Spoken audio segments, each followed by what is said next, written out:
Hello everyone, welcome to this video. इस वीडियो में हम क्लास 12th हिस्ट्री की जो हमारी बुक है उसका सेकंड चैप्टर है किंग्स, फार्मर्स एंड टाउन्स। उसका टॉपिक देखेंगे टाउन्स एंड ट्रेड।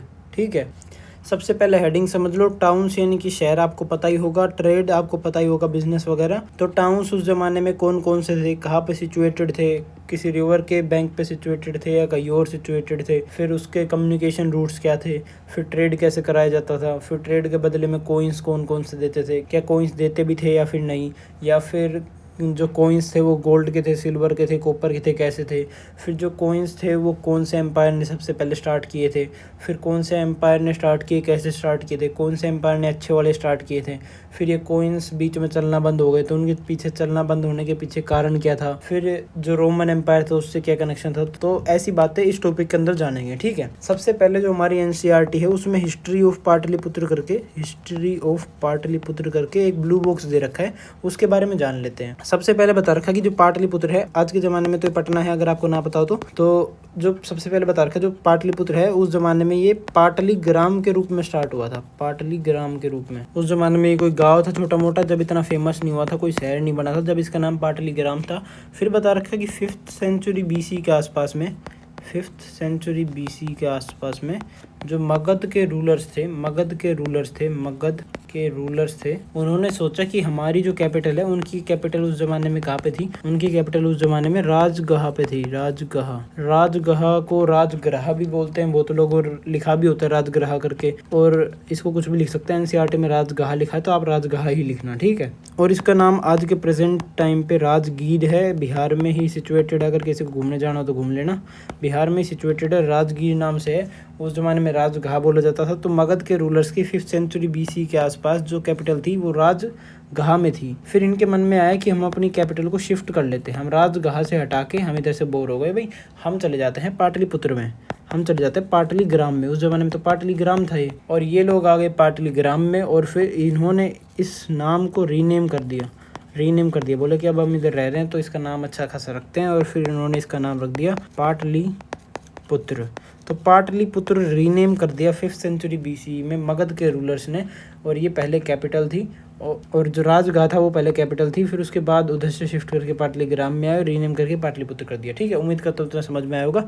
अब एक बार ये मगध क्या है ये जान लेते हैं। मगध क्या है? मगध जो बिहार का रीजन है, बिहार के रीजन के आसपास के रीजन को उस जमाने में मगध बोला जाता था। ठीक है, तो बिहार के रीजन के आसपास के रीजन से जो किंगडम निकलेंगे उन्हें मगध किंग एम्पायर्स कहा जाएगा। मगध एम्पायर, तो मगध एम्पायर कहा जाएगा उसे। लेकिन अब आप देखोगे कि मगध एम्पायर था, उसके अंदर बहुत सारे एम्पायर थे। Nanda empire, Gupta empire, Mauryan empire. तो ये कैसे है कि मतलब मगध एम्पायर भी है, नंदा एम्पायर भी है, गुप्ता एम्पायर भी है, मौर्यन एम्पायर भी है सेम रीजन पे। तो ये ऐसे है कि भाई जो एरिया है उसे तुम मगध बोल रहे हो, तो उसके जो एम्पायर होगा उसे भी तुम मगध एम्पायर भी बोलोगे। जैसे इंडिया है, इंडिया को तुम इंडिया बोलोगे कि मतलब इस जगह का नाम इंडिया है, तो ये इंडियन स्टेट है। अब इंडिया का पीएम कल को मान लो भाई मनमोहन सिंह था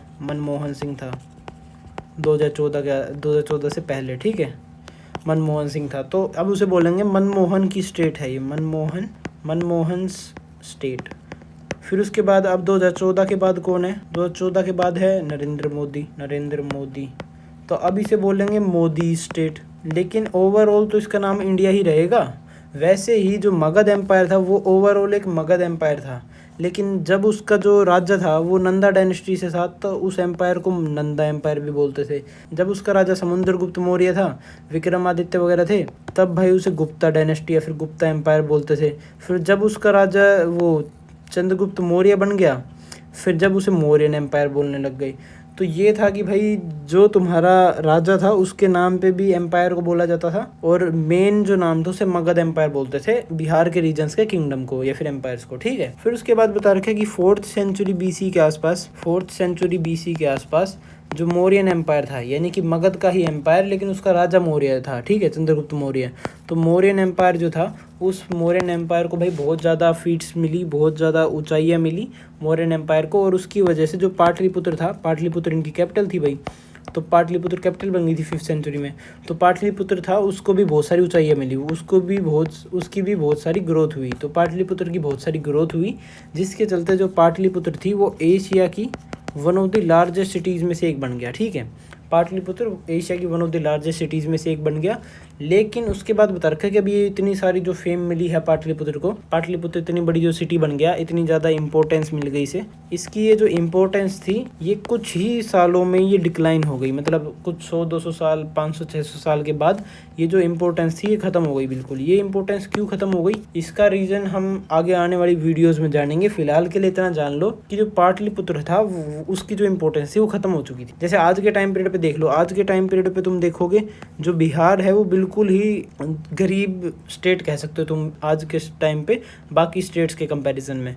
और उस ज़माने में जो बिहार था या फिर पटना था, पाटलिपुत्र था, वो उस ज़माने में बहुत अमीर हुआ करता था बाकी स्टेट्स के कंपैरिजन में, क्योंकि बिहार में बहुत सारे एम्पायर्स थे, Mauryan empire, Nanda empire, Gupta empire, ये सारे बिहार से ओरिजिनेट हुए। तो बिहार उस ज़माने में एक बहुत बड़ी तोप कहलाता था और आज के ज़माने में बिल्कुल नहीं है। तो इससे ये दर्शाया जाता है कि इंपॉर्टेंस खत्म हो गई। ये इंपॉर्टेंस उस ज़माने में ही खत्म होने लग गई थी। ठीक है, तो ये इंपॉर्टेंस का हमें कैसे पता चलता है कि उस ज़माने में ख़त्म हो गई, इसके हमारे पास कुछ एविडेंस हैं। जैसे कि एक एविडेंस है चाइनीज़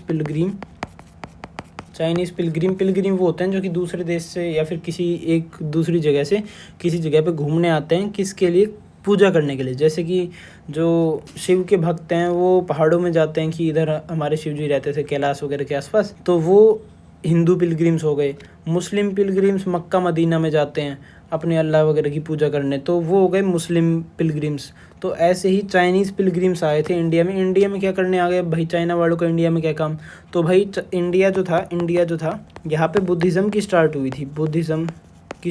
हुई थी। जो गौतम बुद्ध थे वो इंडिया में ही मतलब पैदा हुए थे, मतलब नेपाल में पैदा हुए थे, लेकिन वो थे इंडिया के, नानक गए हुए थे जब नेपाल में पैदा हुए थे, तो वो इंडिया के ही थे। तो इंडिया में ही बुद्धिज़्म स्टार्ट करा था उन्होंने। कहाँ स्टार्ट किया था बता देता हूँ, बिहार के आसपास का जो रीजन है, बोध गया जहाँ पे है, वहाँ पे उन्होंने बुद्धिज़्म की नींव रखी थी। और बुद्धिज़्म को मानने वाले जो वर्ल्ड वाइड लोग हैं वो इंडिया में घूमने आते हैं। तो चाइना में भी बुद्धिज़्म फैल चुका था, तो चाइना के जो लोग थे वो इंडिया में घूमने आते थे बिहार के रीजन में। तो चाइना का एक पिलग्रिम था जिसका नाम था भाई जुआन जेंग। तो जुआन जेंग नाम से एक पिलग्रिम था।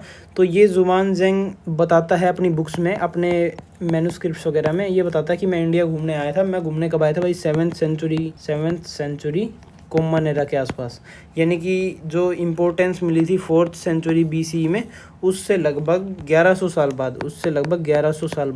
तो 1100 साल बाद ये घूमने आया इधर, ये देखने आया कि भाई बुद्ध जी को कहाँ पे ये एनलाइटमेंट वगैरह मिली थी ये सब। तो फिर उसने देखा कि जो बिहार है जो बुद्ध के ज़माने में बहुत बड़ी स्टेट हुआ करती थी और बहुत बड़ा नाम था उसका, आज के ज़माने में वो जो बिहार है या फिर मगध है वो या फिर पाटलिपुत्र है वो रूइंस में यानी कि पूरा तहस नहस हो गया, तबाह हो चुका है और बहुत ही कम पॉपुलेशन है, लेस पॉपुलेशन। तो ये बात हमें चाइनीज़ पिलग्रिम से पता चलती है। और उसके बाद आज के ज़माने में भी देख लो, जो बिहार है वो इतना डेवलप नहीं है और एजुकेशन भी बहुत कम है, बल्कि एक ज़माने पे बहुत अच्छा हुआ करता था। तो ये उसका डिक्लाइन दर्शाता है। ठीक है, उसके बाद अब बैक टू टॉपिक, हमारा जो मेन टॉपिक है उस पर आता है, टाउन्स एंड ट्रेड पे। तो टाउन्स एंड ट्रेड पे जो नीचे एक हेडिंग दे रखी होगी न्यू सिटीज़ करके, उस सब हेडिंग से स्टार्ट करते हैं। ठीक है, तो बता रखा है कि जो मेजर सिटीज़ थी, मेजर जो नई सिटीज़ बन के आई थी, मेजर सिटीज़ या फिर टाउन्स, वो लोकेटेड थे रूट्स ऑफ कम्युनिकेशन के आसपास। रूट्स ऑफ कम्युनिकेशन क्या होता है, कम्युनिकेशन के रूट्स, यानी कि उस ज़माने में, आज के ज़माने में तो कम्युनिकेशन के मीन्स क्या हो गए, फ़ोन हो गया, इंटरनेट हो गया, ये सब हो गया। लेकिन उस ज़माने में कम्युनिकेशन के ये सारे मीन्स नहीं थे, तो उन्हें भाई ऑफलाइन में जाके मिलना पड़ता था। तो भाई जो कम्युनिकेशन था वो ऑफलाइन मीन्स में होता था। तो ऑफलाइन के मीन्स के कम्युनिकेशन क्या होंगे, जो ट्रांसपोर्टेशन के मीन्स होंगे। जैसे कि भाई लैंड रूट हो जाएगा, एक तो तुम्हारा लैंड रूट, एक तुम्हारा सी रूट हो जाएगा। सी रूट में भाई तुम्हारा ओशन भी आ गया, फिर उसके बाद जो लेक्स वगैरह हैं वो भी आ गई और रिवर्स वगैरह हैं वो भी आ गई। ठीक है, फिर उसके बाद एयर तो उस ज़माने में था ही नहीं, तो वैसे ये दो ही थे। ठीक है, रेलवेज़ भी नहीं था उस ज़माने में। तो भाई लैंड रूट्स और सी रूट्स के आसपास जो मेजर सिटीज़ थी वो बसाई जाती थी, वो लोकेट की जाती थी। क्यों की जाती थी, क्योंकि भाई एक तो कम्युनिकेशन आसानी हो जाएगी। भाई किसी के पास तुम्हें सामान भेजना है तो भाई ये तुम्हारे पड़ोस में नदी है तो उसमें अपनी नाव लगाई और जभी की जभी चले गए। तो एक तो भाई इसमें आसानी होती थी, ऊपर से एक और क्या काम पड़ जाता भाई, नदी में तुम्हें पानी वगैरह पीना पड़ जाता था, तो उसके लिए सी रूट के पास लगाते थे। और लैंड रूट में भी यही रीजंस होते थे कि भाई आस पड़ोस में पड़ता था, मतलब कोई मेन रास्ता है उसके पास में तुम्हारा गाँव पड़ता है, तो लोग इधर रुकने आएंगे, फिर वो ट्रेड वगैरह करेंगे, फिर जाएंगे, तुम्हारे पास पैसा ही पैसा आ जाएगा। ठीक है, ये सोच के भी लोग ऐसे मीन्स ऑफ कम्युनिकेशन के बीच में लगाते थे। तो एग्जाम्पल दे रखे हैं हमें कि भाई कौन कौन सी स्टेट्स थी जो ऐसे काम करती थी। एक तो भाई हमारा पाटलिपुत्र ही हो गया। पाटलिपुत्र पे उन्होंने, आपको मैंने रीज़न नहीं बताया अभी कि उन्होंने कैपिटल चेंज क्यों की थी, राजगहा से उन्होंने पाटलिपुत्र जो कैपिटल थी वो चेंज क्यों की थी। उसके पीछे का रीज़न पता क्या है? उसके पीछे का रीज़न ये है कि जो राजगहा है वो एक हिली जगह है, हिली रीजन, तो वहाँ पे जो ट्रांसपोर्टेशन है उसमें थोड़ी सी दिक्कत आती है ट्रांसपोर्टेशन में।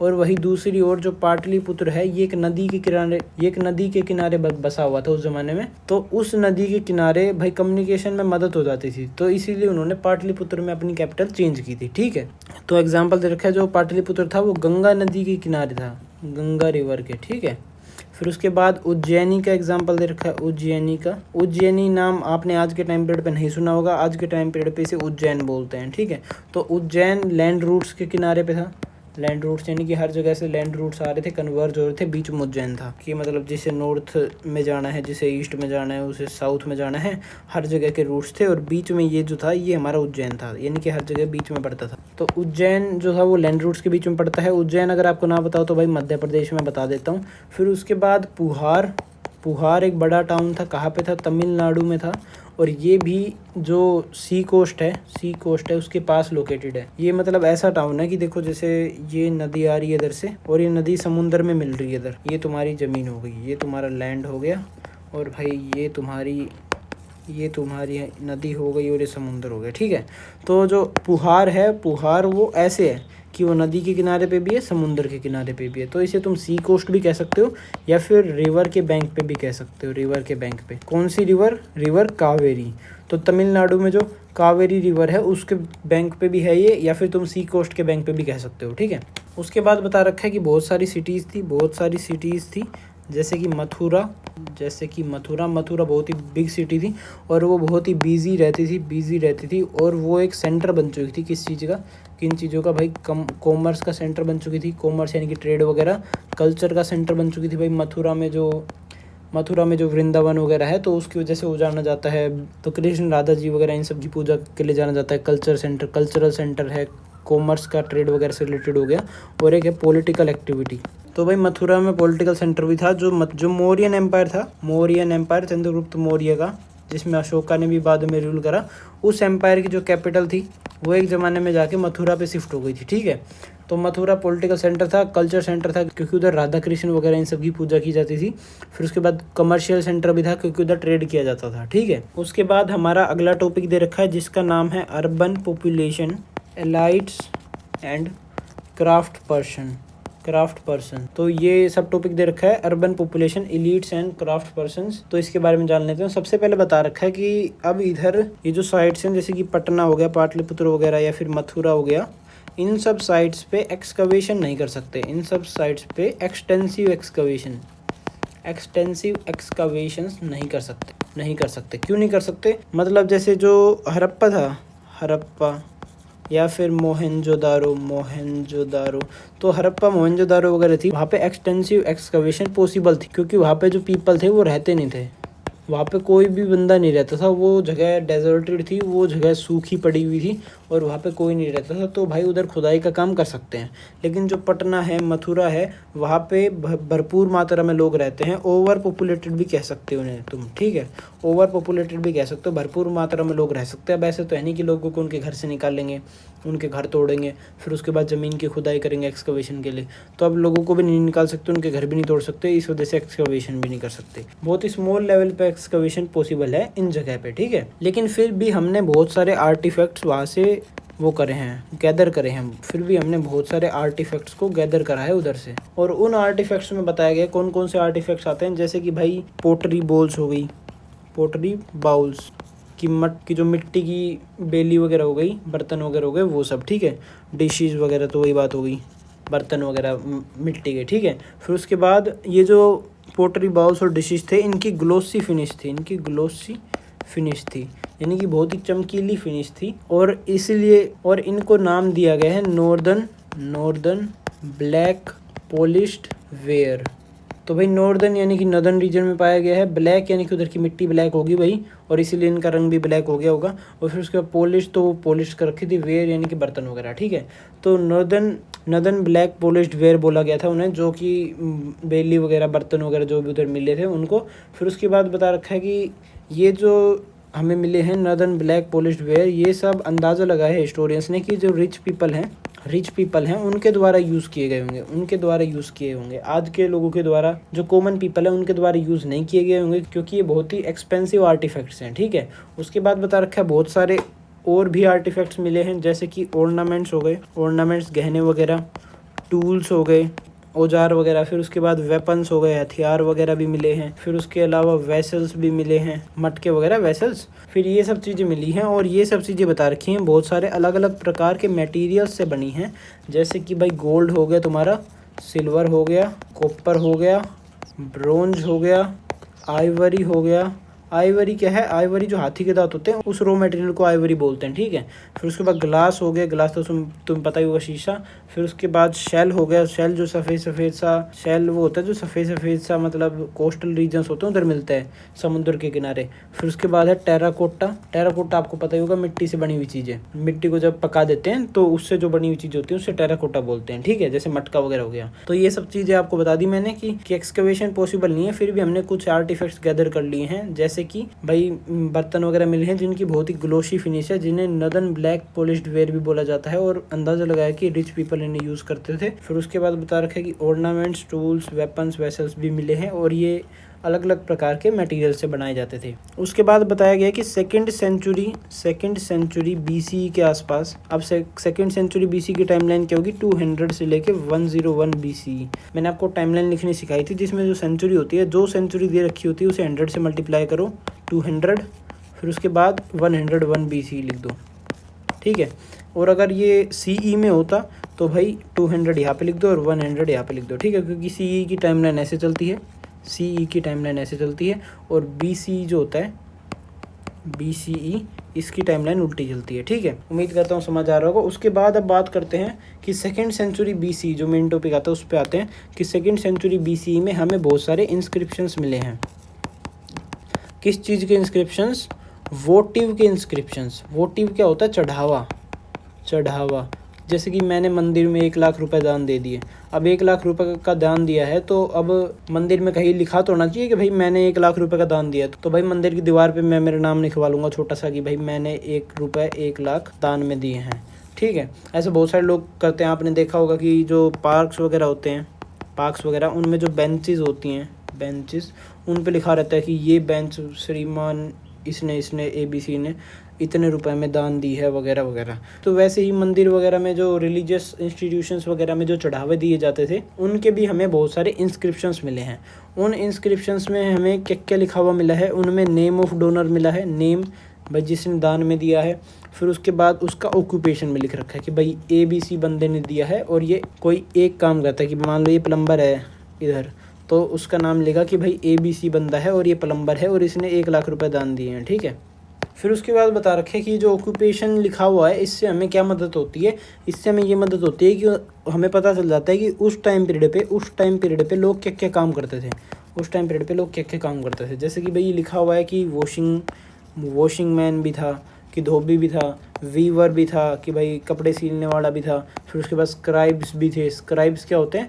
जो कि किसी चीज़ को लिखें। उस ज़माने में लिखना बहुत बड़ी चीज़ मानी जाती थी, हर कोई नहीं लिख पाता था, तो भाई स्क्राइब्स अलग से लिखने के लिए बंदे होते थे। कारपेंटर वो होता है भाई जो लकड़ियों का काम करे।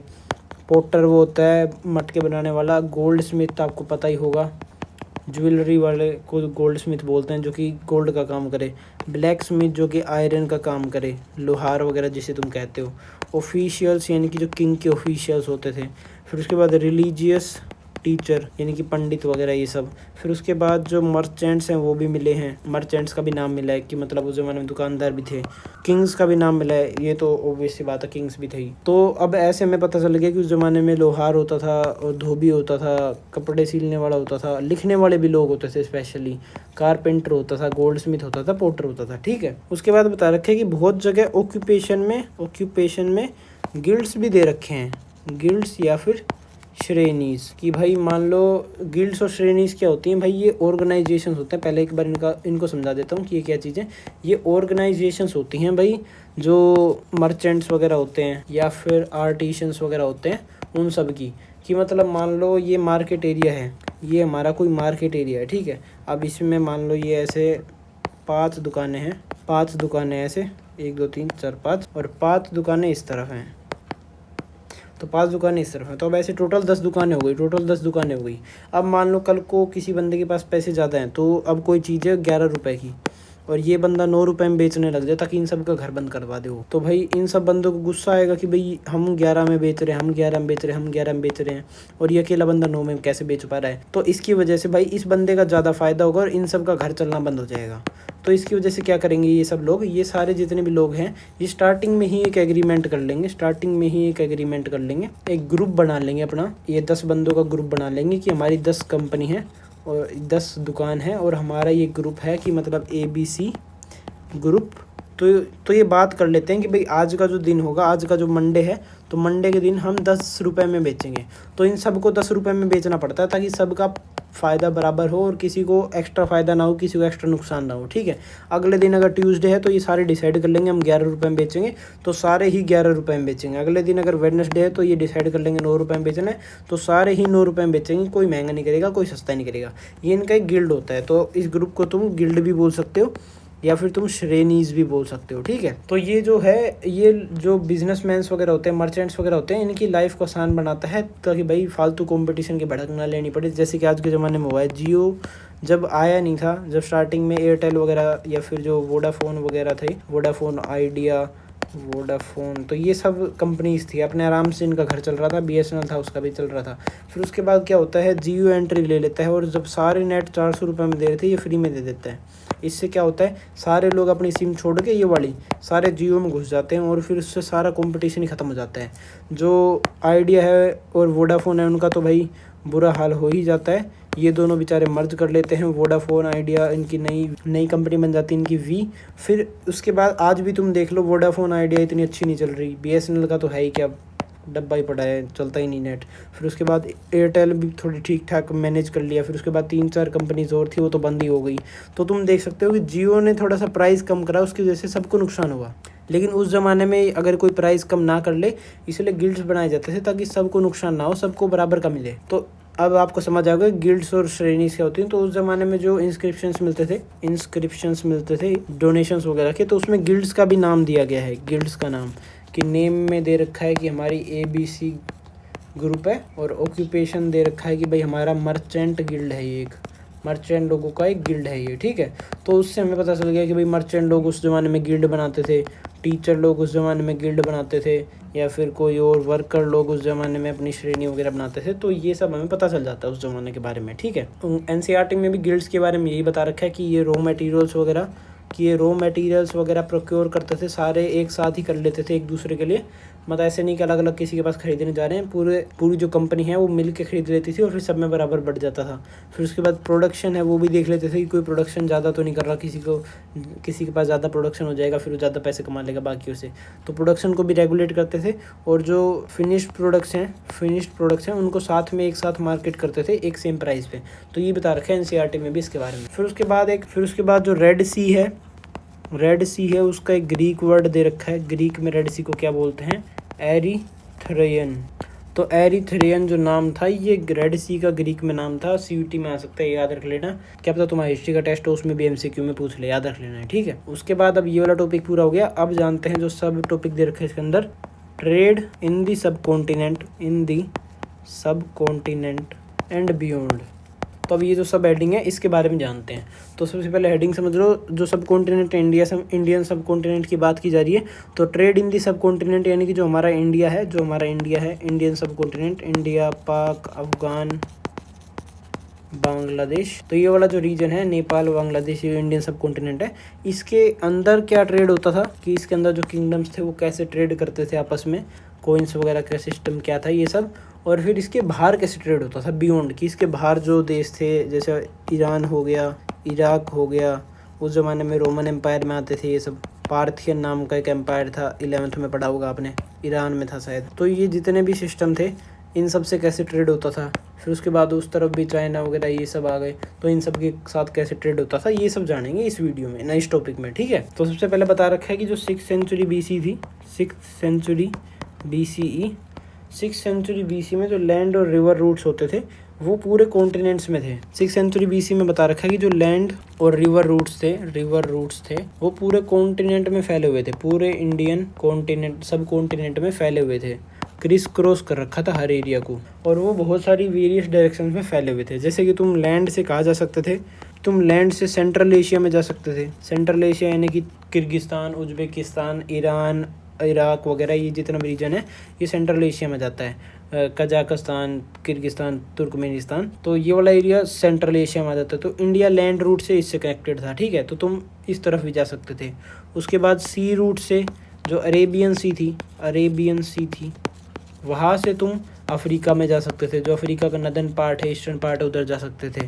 फिर उसके बाद बता रखा है कि जो बे ऑफ बंगाल है, सी रूट में दूसरा आ गया बे ऑफ बंगाल, उधर से तुम साउथ ईस्ट एशिया में जा सकते थे, साउथ ईस्ट एशिया में जा सकते थे, चाइना में जा सकते थे। तो ये इंडिया की कनेक्टिविटी दिखा रहे हैं कि इंडिया कितना वेल कनेक्टेड था, कि तुम सी से इस तरफ भी जा सकते हो, अफ्रीका में भी जा सकते हो, मिडल ईस्ट या फिर वेस्ट एशिया जिसे तुम बोलते हो उसमें भी जा सकते हो, या फिर सेंट्रल एशिया में भी जा सकते हो, ठीक है। फिर उसके बाद जब जो इंडिया है उसमें इतने अच्छे रूट्स हैं, इतनी अच्छी फैसिलिटी है कम्युनिकेशन की, जो लीडर्स थे उन्हें कंट्रोल करने की कोशिश करते थे। Leaders often attempted to control these roots.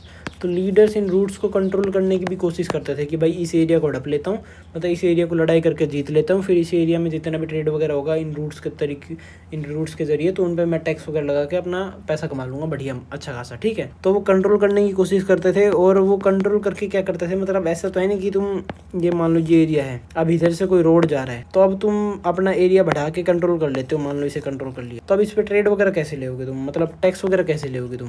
अब ऐसा तो नहीं तुम कहोगे कि मेरी इस एरिया से निकलना है तो तुम टैक्स देना पड़ेगा। तुम इनसे क्या कहोगे, तुम इनसे कहोगे कि अगर तुम इस एरिया से निकलोगे रास्तों में तुम्हें मिलेंगे गुंडे, रास्ते में तुम्हें मिलेंगे रोबर्स। तो अगर तुम्हें अपनी सेफ्टी चाहिए कि तुम्हें कोई कुछ ना कहे, तो भाई मेरे को थोड़ा सा पैसा दे दो, तुम मेरे को टैक्स दे दो, उसके बदले मैं तुम्हें सेफ्टी प्रोवाइड कर दूंगा। तुम इस रास्ते से जब पूरा ऐसे जाओगे तो मेरे बंदे तुम्हें लेके जाएंगे और फिर इधर से बाहर छोड़ेंगे, तुम्हारे को कोई कुछ नहीं कहेगा, तुमको रोबर्स या फिर चोर लुटेरे इन सब से सेफ्टी प्रोवाइड करूंगा मैं।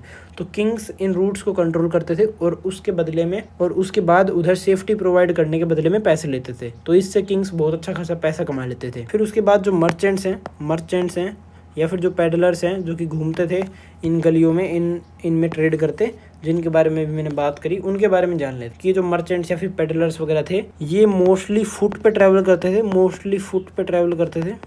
उस ज़माने में कोई हवाई जहाज़ तो थी नहीं भाई तुम्हारे पास, या फिर कोई बड़ी गाड़ी हो, या तो फुट पे ट्रैवल करते थे या फिर जो बुलक कार्ट्स वगैरह होते थे, बुलक कार्ट्स वगैरह इनमें ट्रैवल करते थे।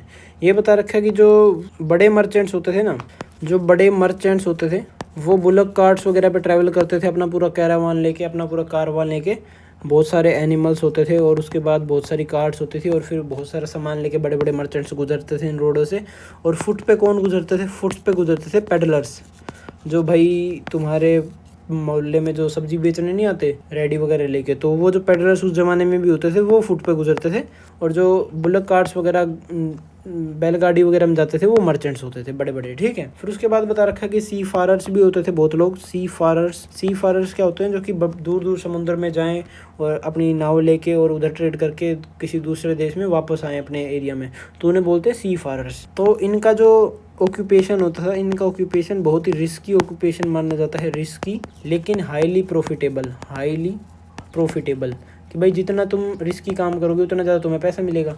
तो इनका जो रिस्की काम था बहुत ज़्यादा था, कि भाई तुम इंडिया से, तुम मान लो इधर से जो साउथ ईस्ट एशिया के देश है, ये इंडोनेशिया है, अरे क्या बन गया, स्क्वायर बन गया, ये तुम्हारा मान लो इंडोनेशिया है।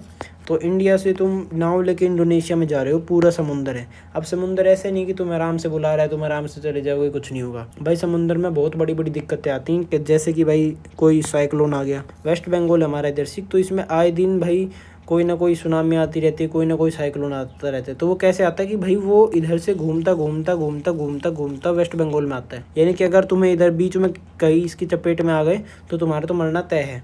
तो भाई जो सी फारर्स की जॉब होती थी वो इसलिए हाईली रिस्की होती थी, क्योंकि रास्ते में कोई साइक्लोन भिड़ गया या फिर रास्ते में कोई सुनामी आ गई तो उसमें तुम्हारा बुरा हाल हो जाता था, ठीक है। लेकिन अगर तुम बाई चांस बच गए तो भाई दूसरे देश में तुम्हें अच्छा खासा पैसा मिलेगा इस इंडोनेशिया में, फिर उधर तुम अच्छा खासा पैसा कमा के वापस आ सकते हो, अपनी फैमिली के साथ इधर आराम से रह सकते हो।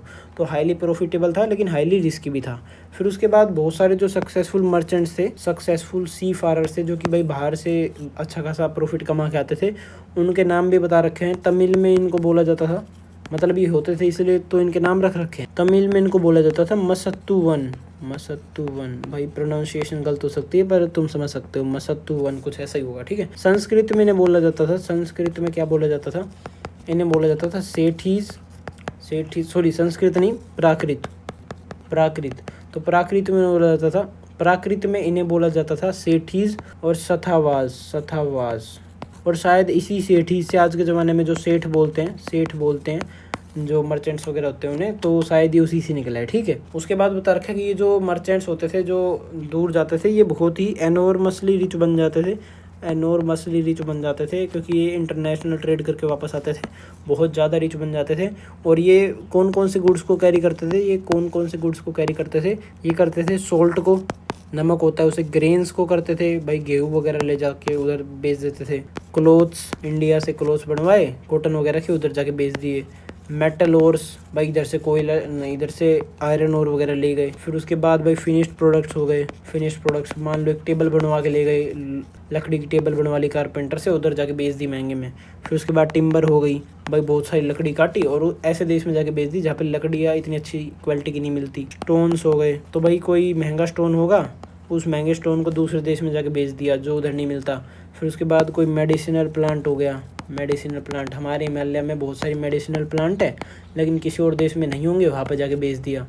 तो ऐसे बहुत सारी चीज़ें बेच दी जाती थी और बहुत ज़्यादा प्रॉफिट कमा लिया जाता था, ठीक है। उसके बाद बता रखा है कॉइन्स एंड किंग्स के बारे में, कॉइन्स एंड किंग्स, सब हेडिंग है कॉइन्स एंड किंग्स। तो इसमें ये बताया जाएगा कि जो ट्रेड में कॉइन्स का क्या रोल होता था, और फिर इन कॉइन्स को लागू करने में जो किंग्स थे इनका क्या रोल होता था, और फिर ये कौन से कॉइन्स अच्छे होते थे, और फिर कौन सा कॉइन किस टाइम पीरियड से किस टाइम पीरियड तक चला, फिर क्यों ख़त्म हो गया, फिर उसके ऊपर हिस्टोरियंस की क्या राय है, ये सब जानेंगे इस वीडियो में, ठीक है। फिर उसके बाद बताया गया जो ट्रेड था ये फैसिलिटेट हो गया था या फिर बढ़ गया था किसकी वजह से, इंट्रोडक्शन ऑफ कॉइन्स की वजह से, कॉइन्स का इंट्रोडक्शन जो हुआ था उसकी वजह से ट्रेड बढ़ गया था, ठीक है। सबसे पहले कौन से कॉइन्स इंट्रोड्यूस कराए गए थे, सबसे पहले इंट्रोड्यूस कराए गए थे पंच मार्क्ड कॉइन्स।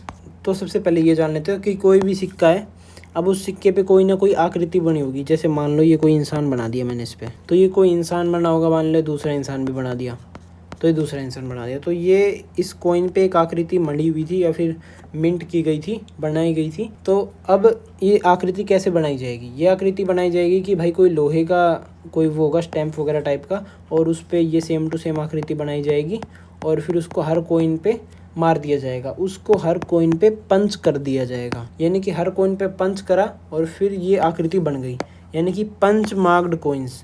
जिन भी कॉइन्स पे ऐसे पंच करके आकृति बनाई जाती थी उन्हें बोलते हैं पंच मार्क्ड कॉइन्स। जैसे कि आज के टाइम पीरियड पे जो इंडिया में सिक्के मिलते हैं भाई 1 रुपये के, 2 रुपये के, 5 रुपये के, ये जो सिक्के मिलते हैं इन सिक्कों पे जो आकृति बनी हुई होती है भाई, किसी में इंडियन गवर्नमेंट का लोगो होता है, तो ये सब जो भी होती हैं ये सब भी पंच मार्क्ड कॉइन्स ही कहलाते हैं, क्योंकि वो भी पंच करके बनाई जाती हैं, ठीक है। तो पंच मार्क्ड कॉइन्स पहले कॉइन्स थे जो कि इंट्रोड्यूस कराए गए थे। कब कराए गए थे ये इंट्रोड्यूस, ये 6th सेंचुरी BCE में कराए गए थे। और ये किसके बने हुए थे, ये बने हुए थे कॉपर और सिल्वर के बने हुए थे पंच मार्क्ड कॉइन्स। फिर उसके बाद बताया गया कि पूरे इंडियन सब कॉन्टिनेंट में जगह जगह पे मिले हैं, तो इससे ये बात तो सच हो जाती है कि ये सबसे पहले और सबसे ज़्यादा बनाए गए थे। उसके बाद बताया गया कि जो न्यूमिस्मेटिस्ट होते हैं, न्यूमिस्मेटिस्ट कौन होते हैं, वो होते हैं जो कि कॉइन्स की स्टडी करें। जो लोग सिक्कों की स्टडी करते हैं, एंशिएंट कॉइन्स या फिर प्रेजेंट कॉइन्स, उन्हें बोलते हैं न्यूमिस्मैटिस्ट। और न्यूमिस्मैटिस्ट लोगों ने इन पंच मार्क्ड कॉइन्स की भी स्टडी करी और जो बाकी अदर कॉइन्स थे उनकी भी स्टडी करी। और फिर इन सब को स्टडी करके उन्होंने कुछ पता लगाया। उन्होंने जो कमर्शियल नेटवर्क्स होते थे, जो ट्रेड के नेटवर्क्स वगैरह होते थे कि भाई ये वाला सिक्का, मान लो उन्होंने ये करा कि भाई ये सिक्का है ए, ये सिक्का है ए, तो दोनों ए सिक्के हैं। मान लो ये हमारा इंडिया है, ये हमारा इंडिया हो गया। तो अब इंडिया में ये ए सिक्का इधर भी मिल रहा है। अब ये ए सिक्का जो पाकिस्तान का एरिया है उधर भी मिल रहा है। ये ए सिक्का भाई इधर से जो इराक ईरान का एरिया है उधर भी मिल रहा है। तो न्यूमिस्मैटिस्ट इन सब को पढ़ेगा, उसे पता चलेगा कि भाई ये ए सिक्का मान लो इधर भी मिल रहा है, तो वो देखा कि वो देखेगा कि ए सिक्का इधर भी है, इधर भी है, इधर भी है, इधर भी है। यानी कि ये जो ट्रेड था ये इधर के लोगों के साथ भी होता था, इधर के लोगों के साथ भी होता था। यानी कि सारे लोग इंटरकनेक्टेड थे, ये सारे लोग इंटरकनेक्टेड थे आपस में एक दूसरे से।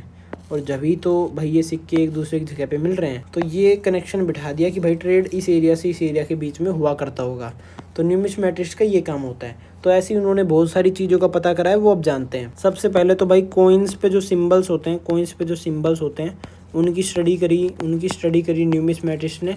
और उन्होंने ये जो कॉइन्स पे सिंबल वगैरह होते हैं उनको स्टडी करके अंदाज़ा लगाया है कि भाई ये जो कॉइन्स हैं ये किंग्स के द्वारा भी रिलीज़ किए जाते होंगे, इशू किए जाते होंगे। क्योंकि भाई जो कॉइन्स पे जो सिंबल्स मिले हैं वो सिंबल्स बहुत सारी डायनेस्टीज़ को भी दर्शाते हैं, कि जो मौर्य डायनेस्टी थी, उस डायनेस्टी के टाइम पीरियड पे कुछ ऐसा सिंबल था जो कि मौर्य वर्ड को दर्शाता था। फिर उसके बाद जो गुप्ता डायनेस्टी थी उसमें भी कुछ ऐसा सिंबल था जो गुप्ता को दर्शाता था। तो ये बताया गया कि जो कॉइन्स हैं वो किंग्स की डायनेस्टी को दर्शा रही हैं, यानी कि किंग्स ने भी इशू किया होगा। ये जो कॉइन है ये किंग्स ने इशू करे होंगे। फिर उसके बाद कुछ एविडेंसेस और हैं कि भाई जो मर्चेंट्स हैं, बैंकर्स उस ज़माने में भी बैंकिंग का सिस्टम था, क्योंकि जो लॉन्ग डिस्टेंस ट्रेड था उसमें पैसे ले जाना बहुत मुश्किल होता था। भाई तुम्हारे पैसे कोई रास्ते में खोस ले, इसलिए तुम यहाँ से एक बंदा होता था ए, उसको पैसे दे देते थे अपने 10,000, 10 के मान लो दे दिए। और फिर इधर मान लो 100 किलोमीटर दूर ए का कोई रिलेटिव रहता है बी, वो तुम्हें 10 के दे देगा वापस कि ए को तुमने दे दिए और मैं तुम्हें दे देता हूँ बदले में। तो तुम्हें बस पैदल जाना है खाली हाथ और उधर जाके पैसे लेने हैं। अब अगर तुम यही काम रुपयों के साथ करते तो तुम्हें क्या पता कोई रास्ते में चोर लुटेरा लूट ले, इसलिए उस ज़माने में एक बैंकिंग सिस्टम था। ठीक है, तो भाई मर्चेंट्स, बैंकर्स और जो और लोग होते थे, जैसे कि टाउन के जो लोग, टाउन पीपल जो कि शहरों में रहने वाले लोग होते थे, वो लोग भी भाई इशू कराते थे कॉइन्स को। यानी कि कॉइन्स किंग के द्वारा भी इशू कराया जाता था, मर्चेंट्स, बैंकर्स और टाउन पीपल के द्वारा भी इशू कराया जाता था। ये बात बता रखी है। उसके बाद बता रखा है कि कुछ ऐसे कॉइन्स भी आ गए थे जिनमें जो राजा होता था, मान लो ये हमारा राजा है, ये इसकी टोपी हो गई, तो राजा की शक्ल भी बना रखी थी कुछ उनमें, कुछ कॉइन्स में राजा की शक्ल भी बना देते थे।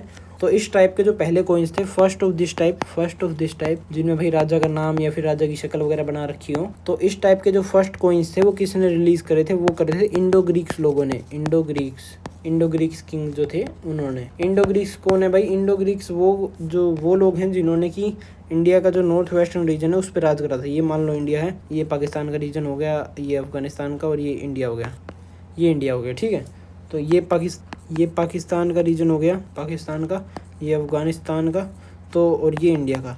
तो इंडिया का जो इंडियन सब कॉन्टिनेंट का जो नॉर्थ वेस्टर्न पार्ट था, यानी कि इस पूरे पार्ट को मान लो लगभग तुम, ठीक है, इंडिया का थोड़ा सा हिस्सा, पाकिस्तान पूरा और अफगानिस्तान का थोड़ा बहुत हिस्सा, तो इस हिस्से पे इंडो ग्रीक्स राज करते थे। इंडो ग्रीक्स यानी कि जो इंडिया के भी लोग थे मिक्स थे, और ग्रीक्स के लोग थे उनके भी मिक्स थे। ये अब तुम सोचोगे ग्रीक्स लोग यहाँ पे कैसे आ गए? ग्रीक लोग तो ग्रीस के होते हैं, ग्रीस यूरोप में है भाई, इतनी दूर के लोग यहाँ पे कैसे आ गए? तो भाई ये कैसे आ गए? जो अलेक्जेंडर था, अलेक्जेंडर द ग्रेट, तो अलेक्जेंडर ग्रीस का था भाई रहने वाला, उसकी जो आर्मी होगी वो भी ग्रीस की होगी। तो भाई अलेक्जेंडर जो था, यहाँ पे एक नदी थी, शायद इंडस रिवर थी, इंडस नदी का नाम तो मेरे को परफेक्ट याद नहीं, इधर तो इंडस ही रिवर है तो इसलिए मैं इंडस मान के चल रहा हूँ, बाकी क्या पता ब्यास रिवर जो इधर से के ब्यास इंडस के ट्रिब्यूटरी है जो, क्या पता वो हो। तो भाई इस रिवर के आसपास जो अलेक्जेंडर की आर्मी थी वो लड़ते लड़ते आ गई थी और इधर तक का जो एरिया था वो कंट्रोल कर लिया था। फिर उसके बाद वो इंडिया भी आने वाले थे, लेकिन उनकी आर्मी थक गई थी, इसीलिए भाई अलेक्जेंडर अपनी आर्मी के कुछ लोगों को, अपने जो ग्रीस के कुछ लोगों को इधर छोड़ गया था इस एरिया में। तो इस एरिया के लोग इधर रहने लग गए, ग्रीक लोग थे वो इस एरिया में रहने लग गए और फिर धीरे धीरे उनकी जो जनरेशन थी वो इंडियन लोगों के साथ मिक्स हो गई, तो वो इंडो ग्रीक बन गए और इंडो ग्रीक किंग्स बन गए उधर के। ठीक है, तो उधर के जो इंडो ग्रीक किंग होते थे उन्होंने पहले ऐसे कॉइन स्टार्ट करे थे जिनमें राजा की फोटो होती हो, जिनमें राजा की इमेज होती हो या फिर नाम होते हो। ठीक है, और ये कब स्टार्ट करे थे? ये स्टार्ट करे थे 2nd सेंचुरी BCE। उसके बाद बता रखा है कि जो फर्स्ट गोल्ड कॉइन्स थे, फर्स्ट गोल्ड कॉइन्स यानी कि सोने के सिक्के जो हैं, वो किसने इशू करे थे? वो इशू करे थे भाई कुशानाज ने। तो कुशानाज भी भाई इंडिया का जो नॉर्दर्न वेस्ट रीजन है उस रीजन के आसपास राज करते थे। तो उन कुशानाज ने फर्स्ट गोल्ड कॉइन्स रिलीज करे थे इंडिया के। कब करे थे? फर्स्ट सेंचुरी CE में। ठीक है, उस टाइम पीरियड पे जो रोमन एम्परर थे और जो पार्थियन एम्परर थे, क्लास 11th की हिस्ट्री में आपने पढ़ा था पार्थियन एम्परर को और रोमन एम्परर को।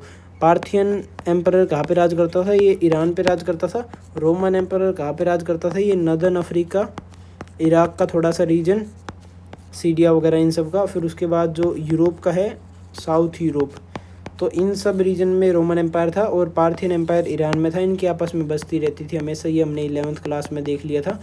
जो रोमन एम्परर थे और जो पार्थियन एम्परर थे ये भी गोल्ड कॉइन्स को रिलीज़ करते थे, और इनके जो गोल्ड कॉइन्स होते थे और जो कुशानास के जो गोल्ड कॉइन्स होते थे ये बिल्कुल सिमिलर होते थे वेट में भी और जो बाकी जो डिज़ाइन वगैरह होता है उन सब में भी। ठीक है, ये बातें बता रखी हैं। उसके बाद बता रखा है कि जो गोल्ड कॉइन्स थे वो इतनी बड़ी मात्रा में मिले हैं हमें, जिससे हमें पता चलता है कि उस ज़माने में जो वैल्यू ऑफ ट्रांजेक्शन्स वो बहुत ज़्यादा रही होगी, कि उधर उस ज़माने में जो ट्रेड होता होगा वो बहुत ज़्यादा बिलियन रुपयों में होता होगा, करोड़ों रुपयों में होता होगा, जब भी इतने सारे गोल्ड कॉइन्स का यूज़ हुआ है। ठीक है, फिर उसके बाद बता रखा है कि जो नेटवर्क ऑफ ट्रेड जो ट्रेड का नेटवर्क था वो पॉलिटिकल बाउंड्रीज उनमें लिमिटेड नहीं रहता था। पॉलिटिकल बाउंड्रीज में नॉट लिमिटेड, यानी कि ऐसा होता है कि जैसे कि ये मान लो कि ये हमारा है इंडिया। ठीक है, तो भाई ये हमारा इंडिया है और ये इधर से क्या पाकिस्तान, तो ये हमारी पॉलिटिकल बाउंड्री है कि भाई ये हमारे इंडिया की पॉलिटिकल बाउंड्रीज है और ये हमारे पाकिस्तान की पॉलिटिकल बाउंड्री है। तो अब अगर तुम ट्रेड इधर से बाहर करोगे तो ये हो जाएगी आउटसाइड ऑफ पॉलिटिकल बाउंड्रीज, और अगर तुम ट्रेड सिर्फ इस रीजन में करोगे तो ये हो जाएगा इनसाइड दी पॉलिटिकल बाउंड्रीज। ये बहुत बेसिक है, उम्मीद करता हूँ समझ आया होगा। तो जो हमारी हिस्ट्री की बुक है NCERT उसमें बता रखा है जो नेटवर्क ऑफ ट्रेड था वो पॉलिटिकल बाउंड्रीज तक लिमिटेड नहीं रहता था, यानी कि वो पॉलिटिकल बाउंड्रीज से बाहर जाता था। यानी कि अगर इधर इंडिया की जगह मान लो मौर्यन एम्पायर है और इधर बाहर कोई और एम्पायर है, तो ऐसा नहीं है कि सिर्फ मौर्यन एम्पायर में ट्रेड चल रहा है, बाहर ट्रेड नहीं हो रहा। तो ये मौर्यन एम्पायर के जो लोग थे ये लोग इधर से जाके बाहर वाले एम्पायर्स में भी जाके ट्रेड करते थे। जो ट्रेड था वो पॉलिटिकल बाउंड्रीज से लिमिटेड नहीं था। अब ये चीज़ हमें कैसे पता है?